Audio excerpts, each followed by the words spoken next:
What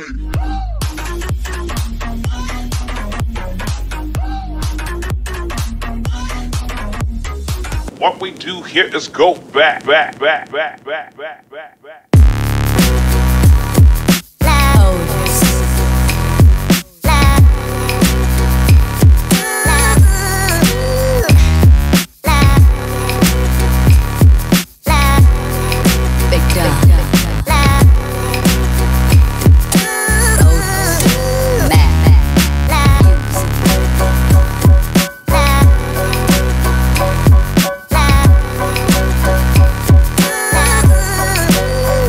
Dilim. Biyahe tayo, pupunta ng industrial.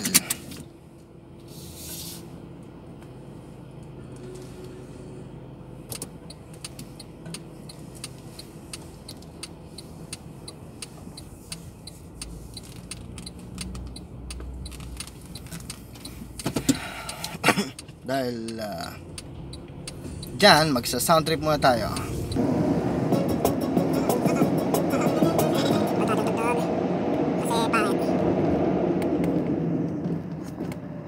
Narinig yung kanta ay dinownload ko.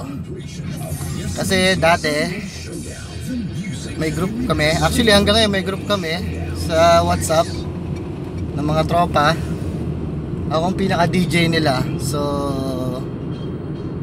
para malibang-libang naman dito, nagda-download ako ng kanta at pinopost ko sa group namin sa WhatsApp. Pero wala, natigil yun. Kasi nagreklamo sila.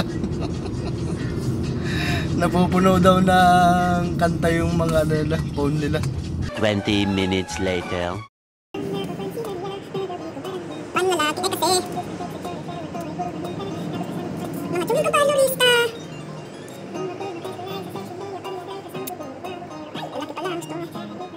Ay, ang traffic.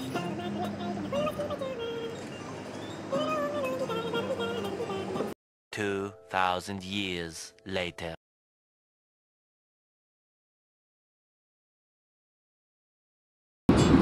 Actually kaya naisipan ko mag-vlog. Inspired kasi ako lalo na big fan ako ni big fan yan, panluto. Big fan ako ni Hong TV. Actually bago umalis sa bahay, nanood muna ako ng mga vlogs. Ang yung pinanood ko yung editor ni Kong, si Josh Pint.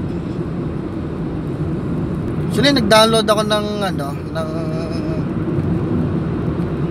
Premiere Pro 2018 full version. Ang hirap mag-edit.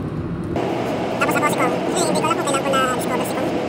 Parang alam ko na kung bakit na-discover si Kong. Discover ko si Kong doon sa vlog nila, sa vlog nila Juni Boy. Yan, doon ko siya na-discover. Tapos siya, nilalap ko na lahat ng pinakaunang vlog niya. Hindi naman sa unang-unang, mga latest, ang 2017. Tapos siya, nagre-diretso na. Tapos natutuwa ako kasi, parang may naisip ako sino sumabi natutuwa, sino sabi natutuwa ako. Basta, yung pinag ko si Kong, dire-diretso na, sama si Juni Boy. Tapos, galing, napag-usapan lang. Malapit na ako. Siguro mga 2 minutes na lang, huwag lang matatraffic dito. Nawa ako ng nawa. Medyo lumalabas-lampas na pala yung speed limit ko. 2 minutes, first time ko nag-vlog ng ganito.